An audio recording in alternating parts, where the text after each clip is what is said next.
Nah, di buku ini nanti dijelaskan tentang otak kiri, otak kanan, kemudian juga ada penjelasan tentang otak atas, otak bawah, yang mana intinya gitu ya, pada manusia itu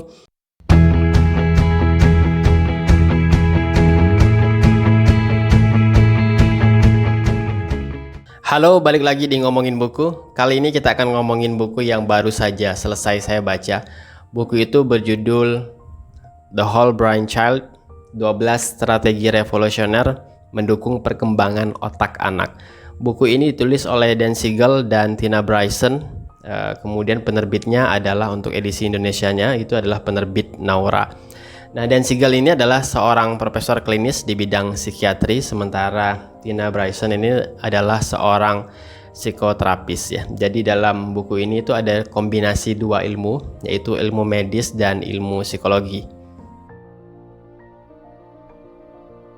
Nah, secara umum gitu ya, buku ini tuh mengajarkan beberapa strategi dalam mendidik anak yang berbasis pada pengetahuan tentang perkembangan otak anak dan sistem kerja otak anak. Kemudian strategi-strategi yang ada juga ditujukan untuk mengembangkan otak anak gitu ya, baik dari aspek mentalnya, emosionalnya, dan sosial. Oke, seperti yang disampaikan dalam buku ini, terutama di bagian judul kecilnya, di mana di dalam buku ini akan disajikan 12 strategi ya dalam mendidik anak. Hanya saja kalau kita lihat dari 12 strategi itu, kita bisa pecah menjadi beberapa fokus, di mana strategi 1-5 itu fokusnya lebih pada bagaimana mengatasi anak yang marah, anak yang tantrum, anak yang kesal, dan lain-lain.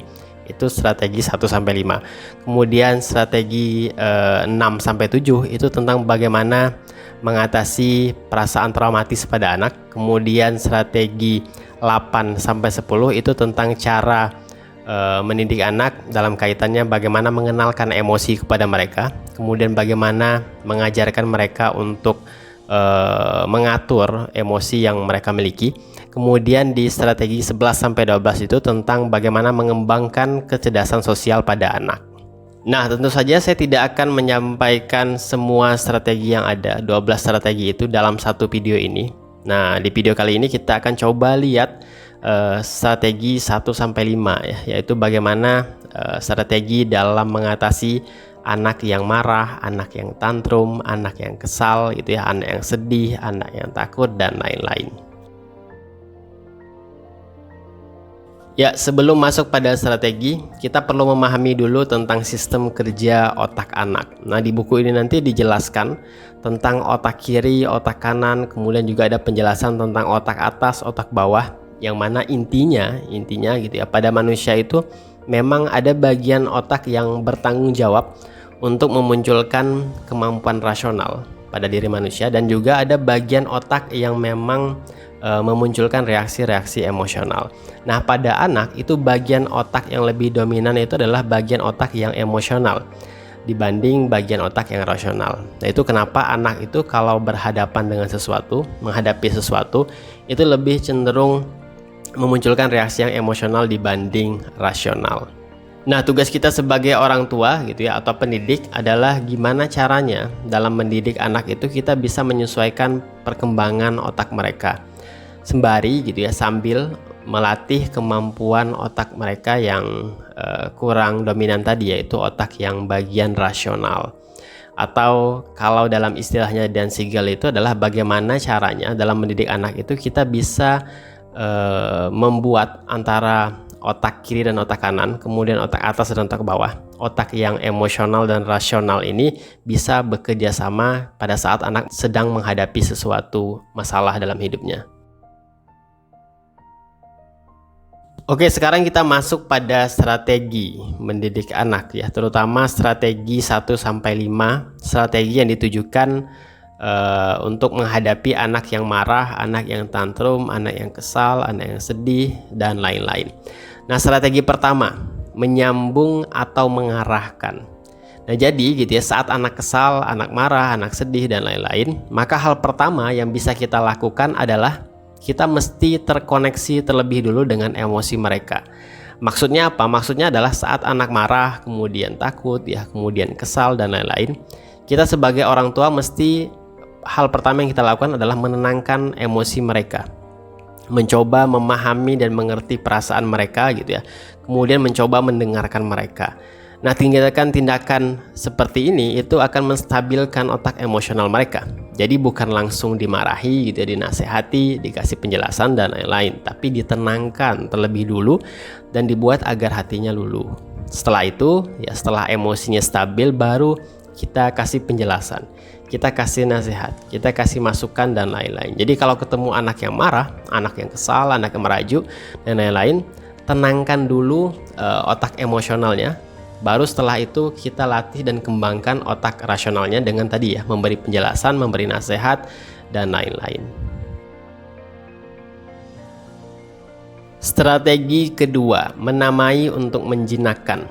Nah, agar otak anak itu terkoneksi gitu ya, atau terlatih untuk terkoneksi antara otak emosional dan bagian otak yang rasional, maka bantu anak untuk apa? Untuk bisa menceritakan pengalaman-pengalaman emosional yang mereka alami.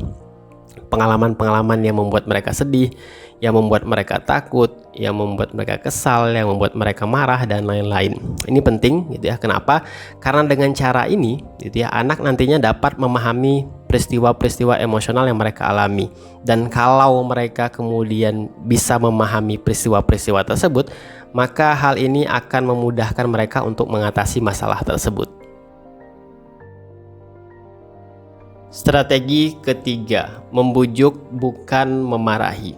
Nah, maksudnya adalah kalau kita ada masalah antara kita dengan anak gitu ya, maka biasakan untuk menyelesaikannya itu dengan komunikasi, dengan diskusi, dengan negosiasi, bukan langsung dengan marah-marah atau bertindak secara otoriter. Nah, kenapa gitu ya? Karena dengan cara ini gitu, dengan berdiskusi bersama anak kalau ada masalah antara kita dengan mereka, maka secara tidak langsung kita sebenarnya tengah melatih anak untuk mengembangkan otak rasionalnya itu tadi. Sehingga kalau mereka ada masalah, entah itu dengan kita atau dengan orang lain gitu ya, maka mereka akan terlatih untuk melihat bahwa jalan keluarnya itu bukan hanya sekedar reaksi emosional, tapi mereka juga bisa mengendalikan otak mereka yang bagian yang lain, yaitu otak bagian rasional mereka. Strategi keempat, gunakan agar tidak hilang. Nah, ini masih nyambung dengan strategi yang ketiga tadi. Maksudnya adalah latih terus otak rasional anak gitu ya. Caranya gimana? Caranya adalah dengan melatih anak untuk mengambil keputusan secara mandiri. Kemudian latih juga mereka untuk melihat gitu ya, konsekuensi di balik setiap keputusan yang mereka buat. Strategi 5, gerakan agar tidak hilang. Ya, jadi gerakan agar tidak hilang.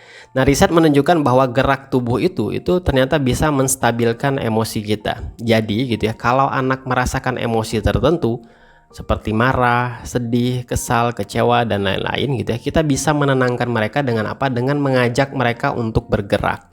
Misal gitu ya, kalau anak lagi moodnya lagi buruk, nah kita bisa mengajak mereka untuk jalan-jalan. Ketika emosinya sudah stabil, kita bisa bertanya kepada mereka atau meminta mereka untuk menceritakan kenapa mereka bisa seperti itu gitu ya, emosinya, kenapa mereka sedih misalnya, kenapa mereka murung dan lain-lain. Dan kalau kita memang ingin memberikan penjelasan, nah setelah emosinya stabil kita bisa memberikan penjelasan kepada anak. Nah, di strategi ini kita juga bisa sekaligus gitu ya, memberikan pemahaman kepada mereka tentang apa? Tentang pentingnya gerakan itu tadi untuk menstabilkan emosi mereka, agar ketika suatu saat mereka mengalami emosi-emosi negatif tertentu gitu ya, mereka bisa melakukan gerakan-gerakan tertentu yang dapat menenangkan emosi mereka. Misal gitu ya, dengan cara berlari gitu ya, atau dengan cara push up gitu, atau dengan cara melompat, atau dengan cara menarik napas untuk menenangkan diri mereka saat mereka mengalami emosi negatif tertentu. Nah, itu tadi 5 strategi menghadapi anak saat anak itu mengalami emosi-emosi negatif tertentu seperti marah, takut, kecewa, sedih dan lain-lain. Strategi ini tadi juga sekaligus gitu ya, berguna untuk melatih apa? Melatih dua bagian otak anak, yaitu bagian yang rasional dan bagian yang emosional, agar kedua bagian ini bisa saling bekerja sama saat anak itu menghadapi suatu masalah. Oke, ini saja ngomongin buku kali ini. Sampai jumpa lagi di ngomongin buku berikutnya. Terima kasih.